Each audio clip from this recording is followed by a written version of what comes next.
নমস্কার বন্ধুরা, শুভ সকাল। তো আমি এদিকে চলে আসছি, দেখি কত দূর ধান ডাঙানো মানে হলো কি না হলো, তাই সেটা দেখতে আসছি। এসে দেখি তো অর্ধেক হয়েছে।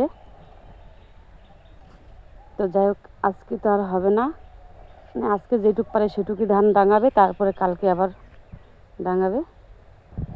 আর এইখানেই আমি ধান টান নিব, কারণ বাড়িতে উঠায় নেই, কারণ বাড়িতে আরও যে মানে 2 দেওরের ধান আছে, এর জন্য এবার আমি জমিতে ভাবছি যে খোলানোর মতো করে, তো এখানে আমি ধান উঠিয়েছি। তো তোমরা তো জানো, এখানে আমার মানে জাংলা ছিল, ঝিঙ্গের জাংলা, ঝিঙ্গা গেরা এসবের জাংলা ছিল। তো ওগুলো একদম পরিষ্কার টরিষ্কার করে ভেঙে টেঙে নিয়ে, তো এখানে আমি ধান নিব বলে পরিষ্কার করছি, মানে পরিষ্কার করেই মানে এখানে আমি ধান টান আর কি সব কিছু নিব। তো যাই হোক, কালকে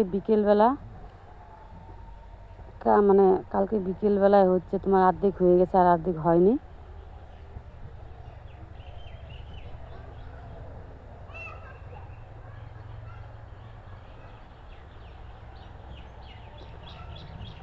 আর এখানে তিরপাল বিছেছি এই কারণেই, কারণ এখানে মূলা ফেলবো বলে চাষ করা হয়ে গেছে, মানে চাষ করা হচ্ছে।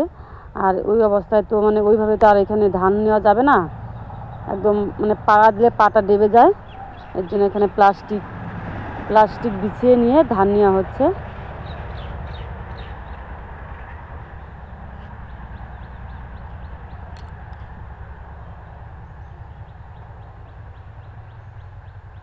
তো ওটা হচ্ছে আমাদের বাড়ির রাস্তা, কারণ প্লাস্টিক যদি না বিছায়। আর যাই হোক, এদিকে ধান নিতে নিতেই চলে আসছে দেখি শনপাপড়ি। তো মেয়ে দেখে বলছে, মা আমি শনপাপড়ি খাবো, এর জন্য ওকেও দেওয়া হলো। তো আমিও ভাবলাম একটু খেয়ে নিয়ে দেখি কেমন লাগে। তো বাচ্চাদের মতো আমিও খাচ্ছি সেটা।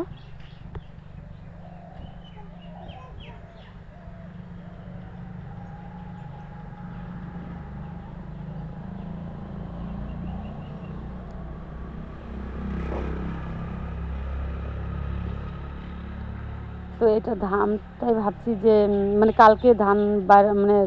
কালকে ধান ডাঙানো হয়নি।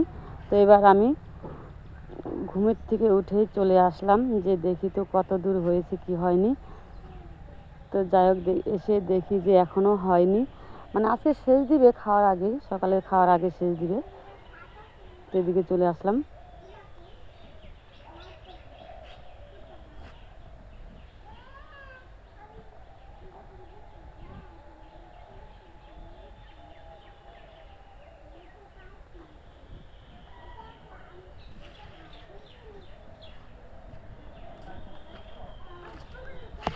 এসে দেখি এখনও হয়নি, মানে একা একা ডাঙ্গাইতেছে, তো এর জন্য আর কি দেরি হচ্ছে। সাথে যদি আরেকজন থাকতো তাহলে তাড়াতাড়ি হয়ে যেত। তো এই সকালবেলায় উঠে চলে আসলাম, যে দেখি তো কত দূর হলো। তো কালকে বিকেলবেলা তো ডাঙ্গানো শেষ দিতে পারে নাই, তাই ভাবছি যে আজকে সকালে মনে হয় শেষ হবে। তো এসে দেখি সকালেও শেষ হয়নি। হ্যাঁ,